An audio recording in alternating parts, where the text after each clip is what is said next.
저쪽에 계시거든요, 기자분들이. 아이고, 난 여기만 계신 줄 알았더니. 예, 질문하겠습니다. 한국일보 박준규입니다. 후보님께서 대통령이 되시면 입법부가 지금 민주당만 171석이고 그래서 입법부랑 행정부를 사실상 독점하게 되는 형태가 되는 거 아니냐. 이런 구조 때문에 무리한 정책을 좀 과도하게 밀어붙일 수 있지 않겠느냐는 우려가 나옵니다. 이런 우려 때문에 오늘 뭐 행정부 권력 약화하는 방안 내신 것 같기도 한데 결국 이게 국정 운영의 안정성과 관련한 우려인데 어떻게 생각하시는지 궁금하고요.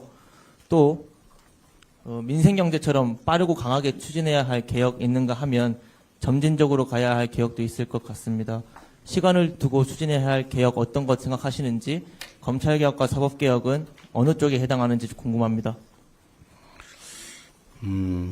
뭐 쉬운 질문부터 답을 드리면 저는 행정 또는 국정 집행에서 명확하게 정한 원칙이 있어요. 저는 무슨 일을 하든 공무에 관한 한은 쉽고 간단한 일부터 빨리 최대한 많이 한다. 이게 제 입장이에요. 공무라고 하는 것은 하자면 끝이 없고 안 하자면 누구처럼 아무것도 안 해도 되죠. 뭐 누구 처벌하는 사람도 없습니다. 비난은 받겠지만. 그래서 지금 해야 될 시급한 간단한 일부터 신속하게 해치워야 됩니다. 그 제일 지금 급한 게 지금 현장의 민생 경제를 되살리는 거죠. 지금 다 말라 비틀어지게 생기지 않습니까? 최소한 생존을 유지해야 된다. 민생 경제 회복에 최우선 순위를 둬야 될 것 같습니다. 제도 개혁이나 뭐 특히 사법 개혁, 경찰 개혁, 검찰 개혁 중요하죠. 뭐 수사권 조정이든 뭐 다 중요한데 여기에 지금 뭐 조기에 주력해서 힘을 뺄 상황은 아닌 것 같아요. 지금은 모든 에너지를 초기에는 경제 회복, 민생 회복에 둬야 된다. 그리고 너무 국민들이 많이 분열되고 대립 갈등을 겪고 있기 때문에 국가적 에너지를 다 모아서 이 난국을 타개해야 되는데 이 급하지 않은 갈등적 사안들에 집중하면 이 에너지를 모으기가 쉽지가 않아요. 소위 사회 통합이 쉽지가 않습니다. 그렇기 때문에 좀 갈등적 요소가 적은 시급한 우리 국민들의 민생과 관련된 삶과 관련된 것에 우선적으로 집중하겠다 이 말씀을 좀 드립니다. 뭐 사법개혁 문제는 거기에는 속하지 않는 것 같아서 답은 드렸는 것 같고요. 입법부가 다수당인데 행정권까지 가지면은 일방적이지 않냐 이런 지적을 하시는데 저는 좀 황당해요. 지금까지 여대 야소가 대한민국 헌정사의 대부분이었어요. 야당 숫자가 다 적었어요. 그렇지 않습니까? 야당이 많았던 게 이번에 얼마 안 돼요. 자, 여당이 원래 다 많았어요. 야당이 많은 게 아주 극히 예외적인 이번에 특수한 사례입니다. 그렇게 된 이유는 집권 여당이 국민의 뜻을 어기고 반국가적인, 반국민적인, 반역사적인 그런 행태를 보이니까 국민들이 통제하라고 야당의 다수 의석을 주신 거 아닙니까? 그런데 행정도 엉망을 하고 심지어 계엄으로 군사 쿠데타까지 일으켜서 자기 권력을 더 강화하겠다. 이 못된 권력을, 이 무책임하고 이 무관심하기까지 한, 민생과 국민의 무관심하기까지 한, 그러면서도 자신들의 사적 이익을 위한 그 권력을 영구적으로 무한대로 키우겠다. 이러니까 지금 바꾸는 중 아닙니까? 그러니까 집행 권력과 입법 권력을 왜 동시에 갖느냐. 동시에 갖는 게 문제다. 이런 전제로 말씀하시는 것은 매우 부적절하다. 그게 국민의힘의 주로 주장 같아요. 그렇게 하면 그러면 여대 야소가 아니라 여소 야대가 그러면 정상 상태냐? 일이 안 되잖아요. 일이 안 되는 것보다는 일이 되는 게 낫죠.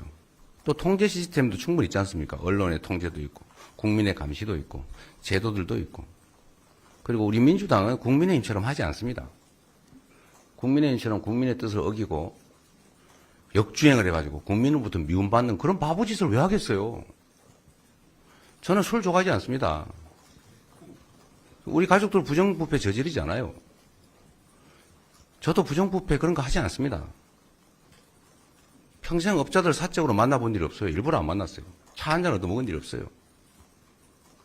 철저히 관리해서 제 주변 사람들이 실제 부정부패를 저지르거나 범죄에 연루돼서 이렇게 막아야 되는, 권력을 이용해서 막아야 될 그럴 일 없습니다.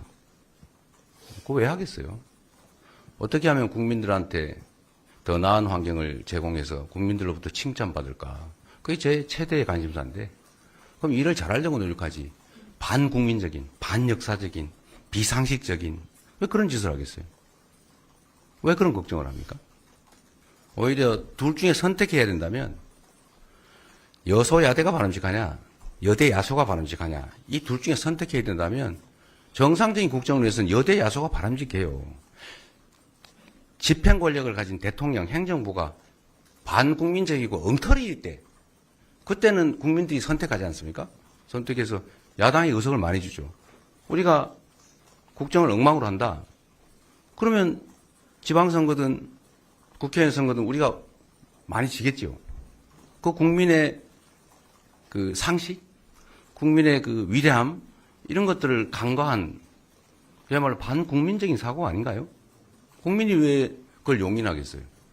여당, 다수당이 대통령 선거에 이긴다. 국민이 선택하는 거 아닙니까? 그런데 하면 안 돼. 당신들은 국회 의석이 많으니까 대통령이 되면은 일방적으로 할 거 아니야? 왜 그런 얘기를 합니까? 그건 국민이 판단할 일이다.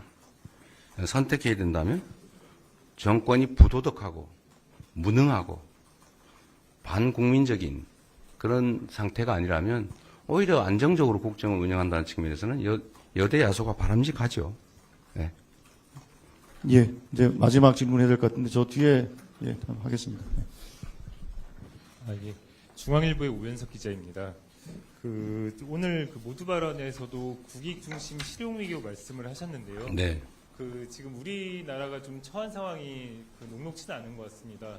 7월 8일에 상호 관세 유예가 7월 8일에 끝나고 다음 달에 보면은 G7이나 나토 같은 다자 회의가 있는데요. 네. 이게 상대가 있는 일이라 외교는 구체적인 계획까지 말씀 못 하시겠지만은 네. 좀 큰 구상이나 방향에 대해서 좀 말씀해 주시면 감사하겠습니다. 아마 새로운 정부가 맞닥뜨릴 중대 과제 중에 민생 경제를 회복하는 일이 저는 제일 중요하다고 보이지고 그 다음에 당장 맞닥뜨리는 일이 외교 통상 문제일 겁니다. 그 외교 통상 문제는 사실 경제 문제, 대한민국 안보 문제와 직결되어 있죠.